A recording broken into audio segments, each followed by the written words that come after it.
Episode 126 of the State of the Old Republic podcast was originally recorded on August 18th, 2024.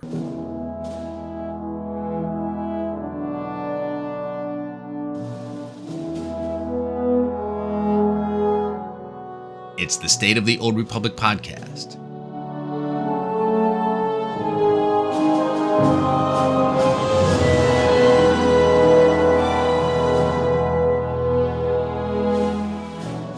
This week on the show, Game Update 751, The Greatest Bounty, goes live on August 20th. It has Galactic Seasons 7, new date nights, and changes to gearing. I'll tell you all about that and more. Also this week, SWTOR continues to move into the 21st century, this time with Twitch drops. I'll tell you about the cool new mount reward they're offering and how you can get it.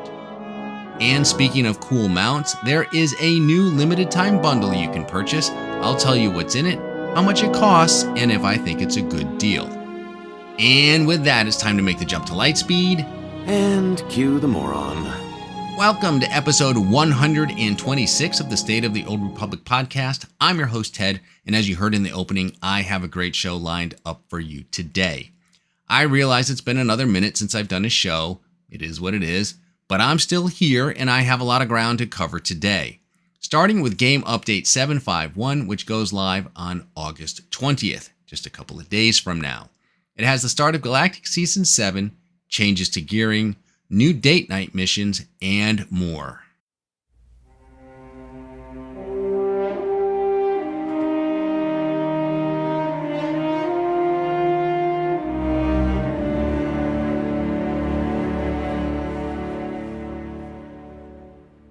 On July 23rd, the SWTOR devs held a live stream to talk about Game Update 751, The Greatest Bounty. Now, what exactly is The Greatest Bounty? Well, it's the theme for Galactic Season 7, which begins with this update. So what's coming in Galactic Season 7? Well, for one, Bounty Contract Week, or should I say weeks. That's right, the event will run for the entire duration of Galactic Seasons 7. If you're like me and still working on some of those bounty achievements, this will be a great opportunity to get those done. Here's what Ashley Rule, the narrative director for Star Wars: The Old Republic, had to say about it during the live stream.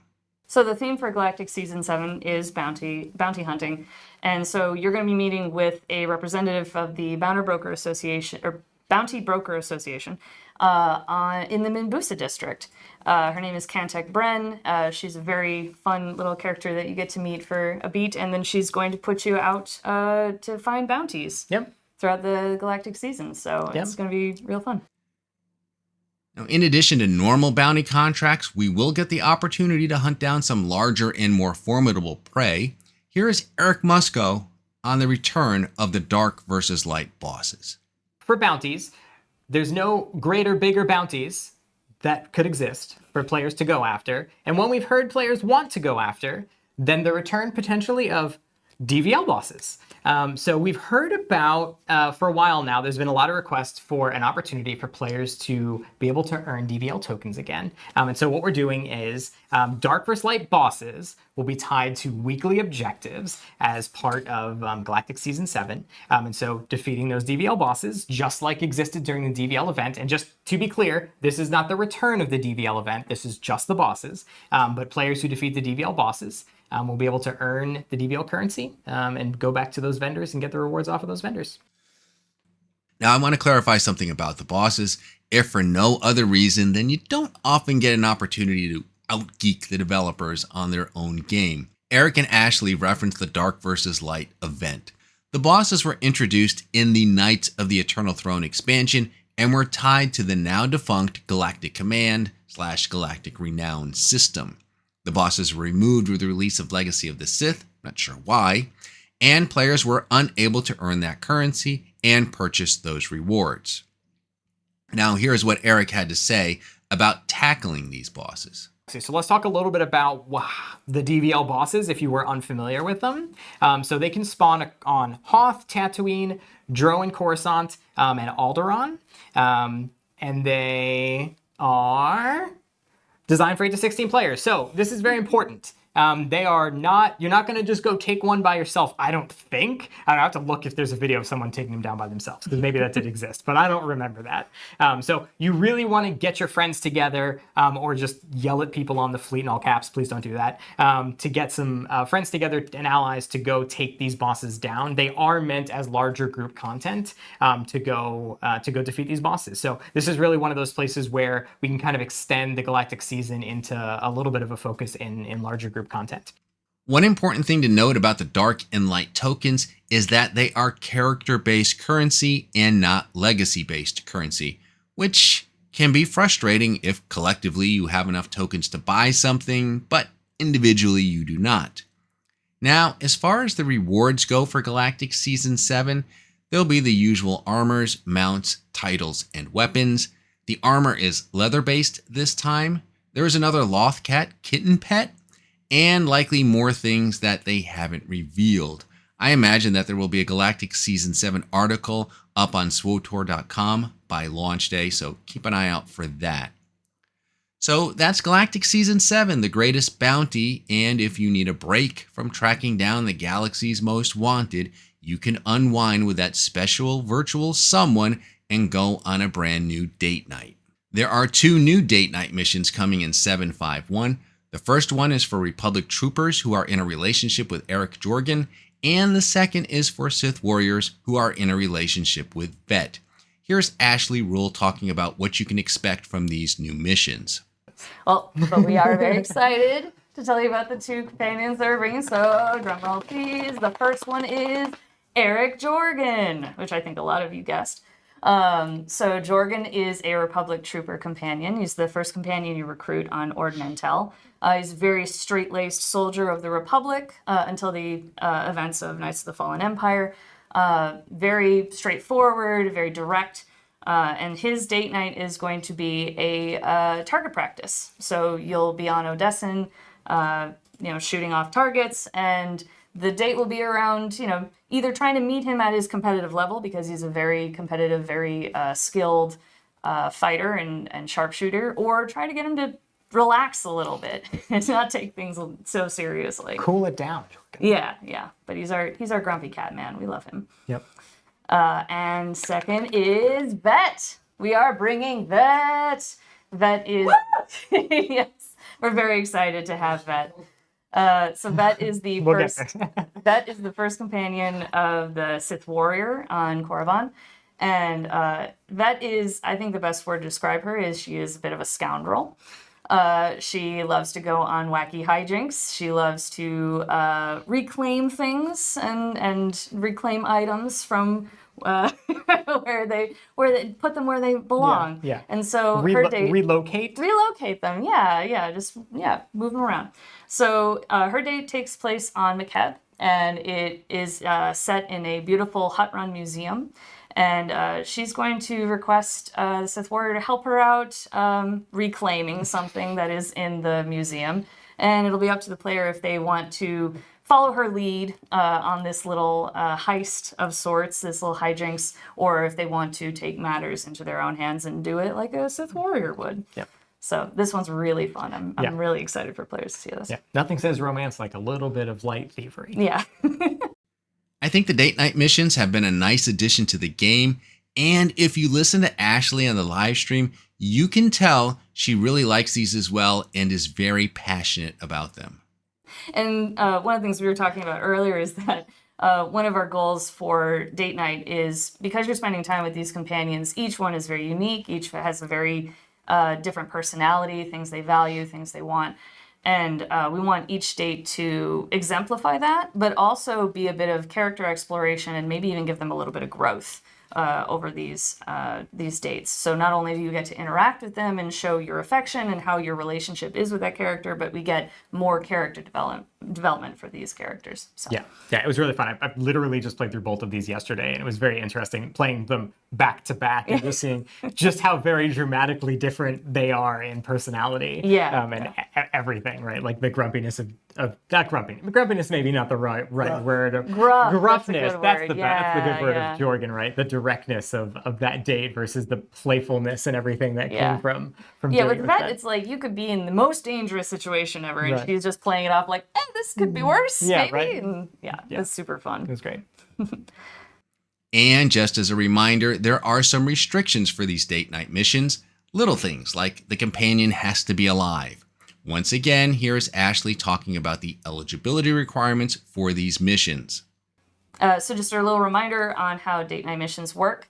So for these particular ones, since they are starting with they are class companions, they're only going to be available to players that, for Troopers for Jorgen and Sith Warrior for Vet, and you have to be in an active romance with them post Kotfi and Kotet.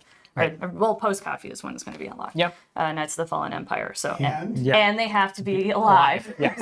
Yes. Correct. Want to put that note in there. Yes, you cannot be in an active and we do have to specify that because we have seen comments and questions actually asking this and commenting on this. Yes, they must be alive. Yeah, your choices do matter. Yeah. You don't get to go on a date. Yeah, if I they're guess not that is there. also a spoiler. You can kill them at some points, some of our companions, and Spoilers. so you can't kill them and then choose to take them on a date.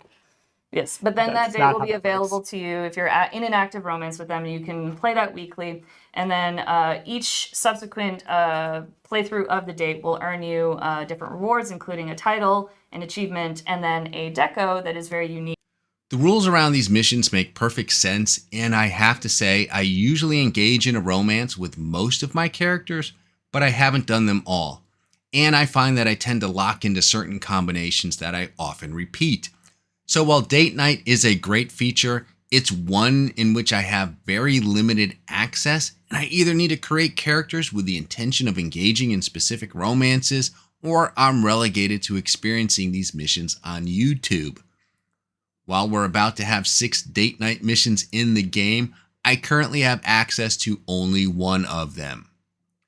So maybe when all the date night missions are done, the devs can work on Buddy Night, where we just hang out with some of these companions, something totally platonic. So the last thing for Game Update 751 are the gear changes. And what's important to keep in mind here is that we are not getting new tiers of gear. So the item ratings are not changing. What is changing are the pathways to obtain the gear. The goal for 751 is threefold. First, they want to give us more choices in our rewards. Second, they want to give us more opportunities to get stronger. And finally, they want to give us opportunities to trade into better rewards. Regarding choice, here is what Eric Musco said about that on the live stream. So first up, more choice. So this one's fairly simple, but inside of the Veteran and Master Flashpoint, our Story Ops, and our Daily and Heroic weekly missions, you will now just have a simple choice. When you complete those, you will either be able to get upgrade caches or their relevant currency every time you complete those weekly missions. There's a very specific reason why, beyond just the obvious, right? There's obvious uses for the currency, and there's obvious uses for the caches to just get gear, but there's more uses for it, so just hold on till I finish talking about it. But we want to, again, give you those choices for which path you want to go down when you complete those weeklies. So that's the starting point. Pretty straightforward when it comes to choice. Completing activities will reward currency or gear, and specifically, this is what we'll get. Veteran Flashpoint weekly missions will reward an Elite Decurion upgrade cache or an additional 130 FP1 stabilizers. Master Flashpoint weekly missions will reward a Supreme Decurion upgrade cache or an additional 310 FP1 stabilizers. Daily and Heroic area missions will reward a Noble Decurion distribution chest or 25 FP1 stabilizers, and Story Operations weekly missions will reward a Tianese upgrade cache or 70 OP1 catalysts. So the second part of the gear changes is increasing the opportunities to get better gear, and once again, here is Eric Musco explaining how that will work. Now, more opportunity, which again plays into even just the first point. So one, on many of those weekly missions, you're going to be able to complete those weekly missions more times in a week if you want to. We're going to be increasing some of the weekly caps on some of that currency. And then one of the things that was really important to us as we were looking at some of these changes, we really wanted to make sure that operations, as our most difficult content in the game, remained the best gearing path for those players that play operations. And so as part of that, we wanted to free up and make all weekly operation missions available all the time. So that's also part of these changes as well. Essentially, what they're doing is allowing us to run the weekly missions, well, multiple times a week. Specifically, Flashpoint weekly missions can be completed 4 times per week. Daily and heroic missions can be completed 3 times per week. Story operations missions can be completed 4 times per week. And Operation weekly mission rotation eligibility has been removed. So all weekly missions are now available from the operations terminal on the fleet ships. And there are also changes to the weekly progress currency caps. FP1 stabilizers will have a cap of 4,000 up from 3,000. OP1 catalyst will have a cap of 3,000 up from 2,000. The last change to gearing involves the ability to switch into higher level gear paths without having to alter the content that you run, according to Eric Musco. And so the last piece, and honestly, probably one of the most exciting pieces, I think, is that you can now trade for better rewards. And so what does that mean? And so those upgrade caches that I talked about earlier that you can now, again, choose as part of your weekly missions, you can now trade them. So you have green caches, you can trade them for blue caches. You have blue caches, you can trade them for purple caches. So if you're someone, I'll point at Keith because Keith's one of those players. Keith goes, I don't want green gear. I just want purple gear. But I want to just do conquests. Cool. Save some green caches and trade them up. And you can work your way up into just getting into purple gear. Those are now the ways that you can choose, again, what gear is important to you and how do you want to get to that gear? Do you want to do it through currency? Do you want to do it through caches? Do you want to just play through the content directly? Choice is yours. So really what we wanted to do is give players more option to be able to play the way they want and kind of work their way through those gearing paths. Now here's how the cache trading will work. You can trade 3 Elite Decurion upgrade caches and credits for 1 Supreme Decurion upgrade cache. You can trade 3 Supreme Decurion upgrade cache and credits for 1 Rakata upgrade cache. And you can trade 3 Tianese upgrade cache and credits for 1 Kalumi upgrade cache. And you can trade 3 Kalumi upgrade cache and credits for 1 Rakata upgrade cache. Now, the one thing you might have noticed is that there isn't an option to trade Noble Decurion chests for Elite Decurion caches. And if I understand that correctly, just doing heroics will not be enough to trade up into the other gear paths. At a minimum, you'll have to run some veteran flashpoints. Those are the changes to gear progression. Overall, they seem pretty good, especially if you're gearing up alts. And if in a future update they do decide to increase the power level of the gear, these changes could help with that grind. A couple of other things happening in 751 that are worth noting. The Feast of Prosperity will have some new rewards, including a Regal Chandelier Vessel, a Banquet Table, a Grill Bar, a Banquet Rug, and Grill Barstool decorations. And there will be some new items coming to the cartel market, such as the Imperial Commando Armor Set, and some new weapons and tunings inspired by Star Wars Visions. So there you have it, Game Update 751, The Greatest Bounty, which includes Galactic Season 7, new date nights, and changes to gearing, all going live on August 20th.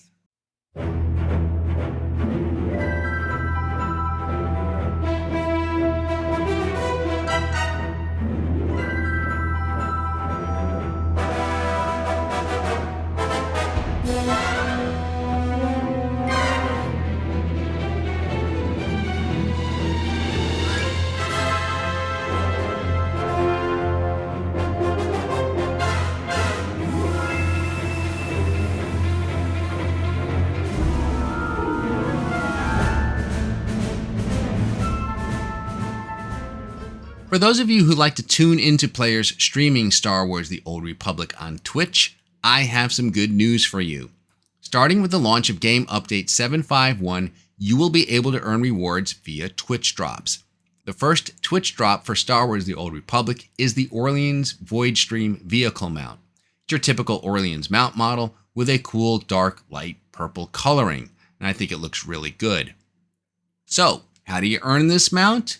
It's pretty simple. The first thing you need to do, and this is important, is go to SWTOR.com and link your Twitch account to your SWTOR account. There's a button on your SWTOR account page that lets you do that. As I stated earlier, the mount will be available starting with the launch of 751 and will be available for 30 days. After you've linked your Twitch and SWTOR accounts, you need to log on to Twitch, find someone who's streaming SWTOR and has drops enabled, and accrue 4 hours of watch time. You don't have to do 4 hours right then and there, and you don't have to watch the same streamer for the full 4 hours. For example, on August 20th, you could tune into SWTORista for 2 hours and you would accrue 2 hours of watch time. You could tune into a different streamer a couple of days later and watch them for 2 hours, and that would get you the 4 hours needed to receive the Orleans Void Stream mount. The key thing is you must link your Twitch account to your SWTOR account. If you don't do that and just log on to Twitch and start watching a stream, you won't accrue the necessary hours to earn the mount. And again, you must watch someone who is streaming Star Wars The Old Republic and has drops enabled. You can't just watch some random thing on Twitch. So there you go. Twitch drops coming to Star Wars The Old Republic. You'll have from August 20th to September 20th to earn the Orleans Void Stream mount.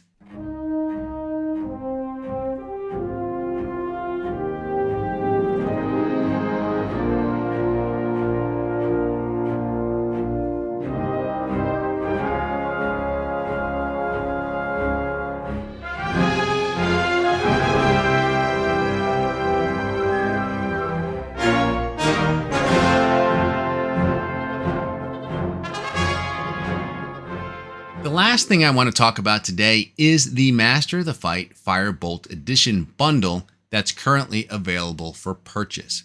It costs $99.99, basically $100, and it's only available until September 23rd. After September 23rd, you won't be able to get it. So, what do you get for $100? So the bundle includes 180 days of subscription time, that's 6 months, 5,500 cartel coins, the Vectron 240R Firebolt, an exclusive mount that is rideable at level 1, which I think means you can use it on a level 1 character without having to purchase the Piloting 1 skill, but don't quote me on that.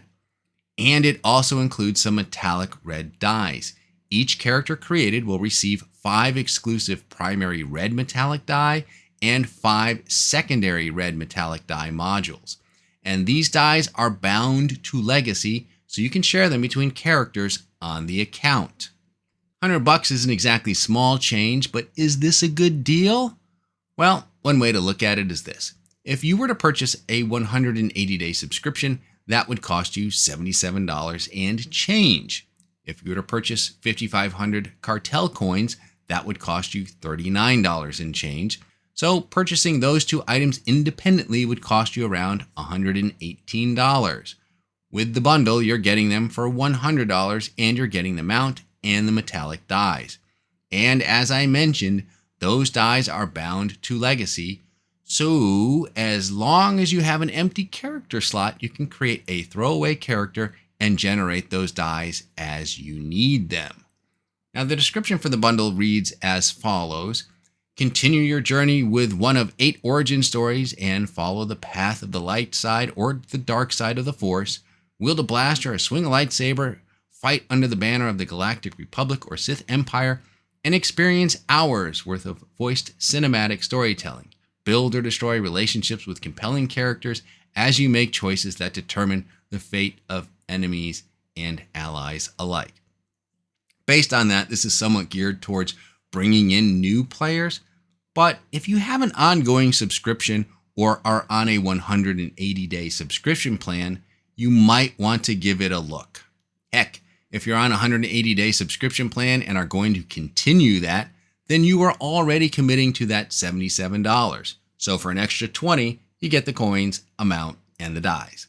And by the way, if you have an active subscription, this 180 days will get tacked on to the end of it. For example, let's say your 180-day subscription started today, and then you bought this bundle, you would have 360 days of game time. That's the new bundle. It's available until September 23rd, and then it's gone. And speaking of going, that's all I've got for today. There's a lot more I wanted to cover, but it will have to wait until next time. And yes, there will be a next time, sooner than later, I think. But for now, that's the State of the Old Republic for today. Let me cut in the sublight engines and cue the music and congratulate you on surviving another half hour, give or take, listening to episode 126 of the State of the Old Republic podcast. I'm your host, Ted, and I thank you for tuning in. You can find this podcast on Buzzsprout, in iTunes, wherever else you find your podcasts. I'm also back to putting these on YouTube. You can listen to the show directly from the show site, which is SWTORpodcast.com, and there is an RSS feed where you can subscribe to the podcast directly. If you have a question for the show, you can email me at SWTORpodcast@gmail.com. Thank you so much for listening, and until next time, remember the Sith code, cake is alive.